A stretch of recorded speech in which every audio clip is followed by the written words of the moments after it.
Como é que foi receber a notícia do Fausto, cara? Cara, eu já tinha saído do Hermes e Renato, né? Eu saí em 2011. E eu já não tinha tanto contato com eles. Apesar de que a nossa separação foi muito de boa. Eu tenho essa porra.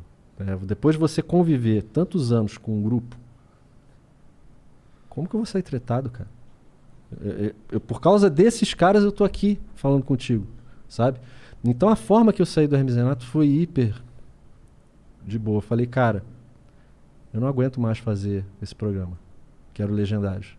Eu me vesti de Dona Peida, me pintando blackface, maluco. Olha isso, cara. Caralho. Olha isso. Eu me pintava de preto. E era uma mulher que tinha uma bunda gigante. E chegava, virava pra câmera, tinha um bordão, fazia assim, só a destruição. Era isso. E, cara, com a liberdade editorial que a gente tinha no Hermes e Renato pra virar aquilo, eu falei, cara, eu não aguento mais, cara. Eu não aguento mais. Você achou que tava escrachado por ser escrachado? Não, era só uma questão de não ser mais o Hermes e Renato. Era outra coisa. Estava preso artisticamente, sabe? A gente não podia fazer nada além do que os personagens fixos que foram criados. Ah, isso vai funcionar. Entendi. Isso não vai funcionar. A audiência não entende esse humor de vocês. Foi foda. E aí eu falei, eu não aguento mais MTV, tava querendo fazer um programa de rock com humor. E aí eu falei com os caras, eu tenho a oportunidade de retomar o Detonator e eu queria voltar pra MTV. Falei com o Mion foi hiper gente boa, ele falou, cara, faz lá o piloto, se der errado, tu volta, não tem problema. Da hora. Ele foi quebra de contrato. Foi quebra de contrato. Mas ele falou, cara, eu prefiro ver você feliz na MTV do que triste aqui. Eu nunca esqueço isso. E obrigado. Aí eu falei com o grupo e o Fausto falou assim, cara, vai. Mas quando tu voltar, vai ficar chato pra tu. Mas com carinho, sacou? Ele ficou meio puto, mas tipo, não tretou. A gente fez uma carta aberta, um elogiando o outro, sabe? Hiper respeitoso. E eu fui. Eu fui pra MTV de uma certa forma, isso abriu portas para que o Hermes e Renato, um ano depois, voltasse também pra MTV.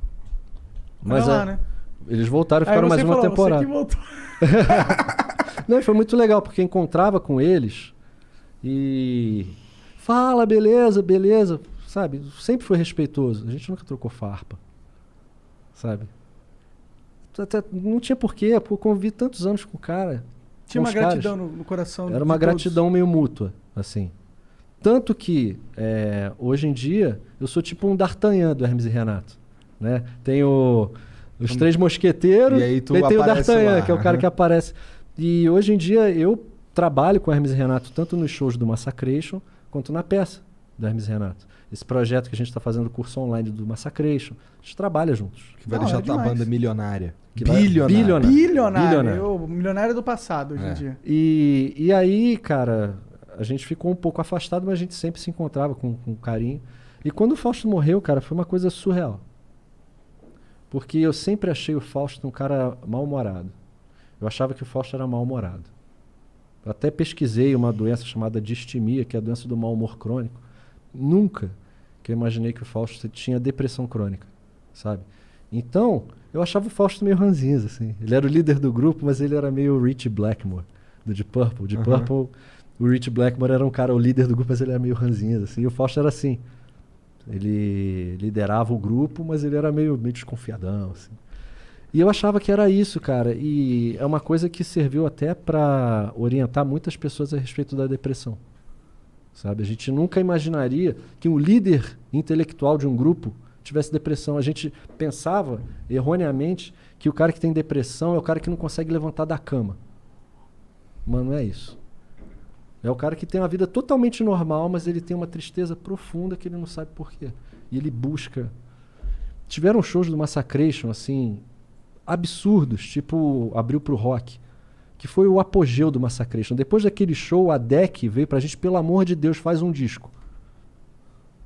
Acabava o show, a gente, caralho, o Fausto meio assim. Que foi, cara? puta, cara, tu tá falando demais entre as músicas, cara. Focadão, sacou?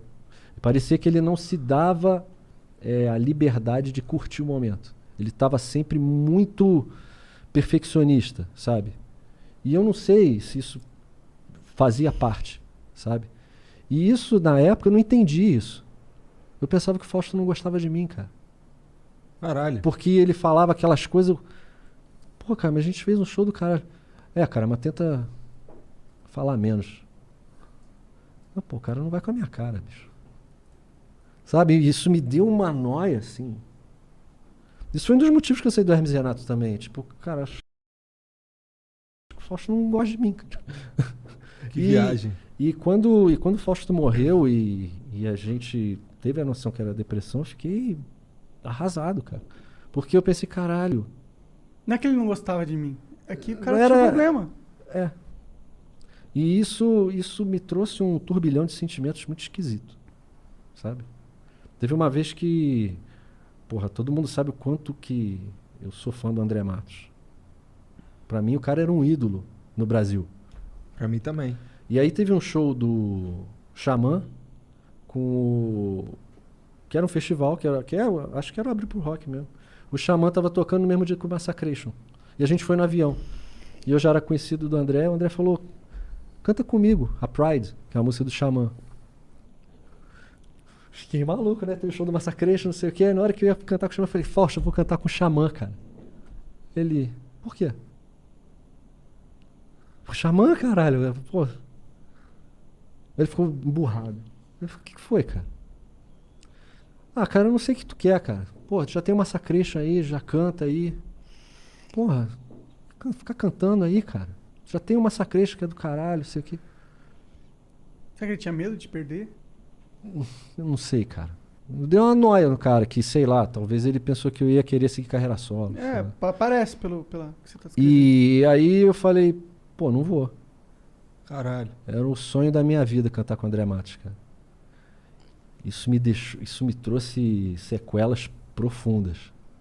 Mas eu pensei, pô, eu não vou deixar o Fausto mal. Porque quando o Fausto ficava mal, todo mundo ficava mal. Ele era a energia do Hermes e Renato. A liderança que o Fausto tinha dentro do Hermes e Renato era tão impactante que dependia do humor dele. Se ele chegasse para escrever e ele não estava bem, o dia era um dia difícil para criar. Se ele chegava, pá, era um puta dia. Para você ver a força que o Fausto tinha dentro daquele grupo. Ele tinha uma coisa muito forte de alma, de energia, sabe? E isso sempre foi um conflito muito grande comigo. Nunca falei isso pra ninguém, primeira vez que eu falo. E eu tinha meio ideia que o Fausto não ia com a minha cara, cara. E não era nada disso. Eram sintomas, provavelmente, de uma depressão. Às vezes ele se cobrava muito, né? Ele Pra ficava caralho, nessa- pra caralho. O Fausto, ele era muito... Ele jogava a responsabilidade tudo pro peito dele, sabe? Ele não deixava ninguém fazer, não, eu faço. E ao mesmo tempo muito tímido. Teve uma vez que a gente foi fazer um amigo secreto na MTV e era todo mundo da MTV. Aí chamaram o Fausto pra ver quem ele tinha tirado. Eu nunca vi uma pessoa tão em pânico. Tipo, quem tirou ele tinha... O Fausto tinha a mania de ficar segurando o saco, assim. Ô, tirei a pessoa tal. assim. E o cara era um gênio, cara. O cara era um gênio. Tu via o Fausto de Blonde Hammett, tu não vê ele olhando pra guitarra. Ele tá tocando como se fosse, porra, o Dimebag, como se fosse o Zakk Wylde. Solando pra cara sem olhar, cara. Pra você ver como ele era focado e determinado. Ele já fazia aula de guitarra e tudo. Mas, cara, um bom guitarrista, ele toca olhando. Assim. Cara, ele batia a cabeça, ele corria, ele pulava, chutava, sem olhar pra guitarra, cara. Vê qualquer show do Massacration com o Fausto. Atuação, mesma coisa. O Felipe e o Fausto são gênios da atuação. O Filipinho atuando, caralho, é natural. O cara nasceu pra essa porra. O Fausto era focado. Eu vou fazer assim. E ficava perfeito, cara. Então o Fausto é um cara que... Menos na hora de derrubar a lata de tinta. Ainda Só tá acho- achando que eles derrubaram de só acho- propósito. essa Cara, porra. a parte do Fausto fanfarrona, que é aquela coisa bem de criança. É isso, cara. É isso, cara. São essas lembranças que ficam, no final das contas, sabe? Mas todo mundo do grupo ficou com essa ideia. Eu um pouco menos, porque eu não estava mais no grupo. Mas, tipo, eu poderia ter feito alguma coisa para ajudar. Então, isso é uma lição que a gente toma, que a gente tentou conscientizar muita gente. Se você vê uma pessoa com atitudes introspectivas demais, sabe? Dá um toque, porque talvez essa pessoa esteja precisando de ajuda. E ajuda química.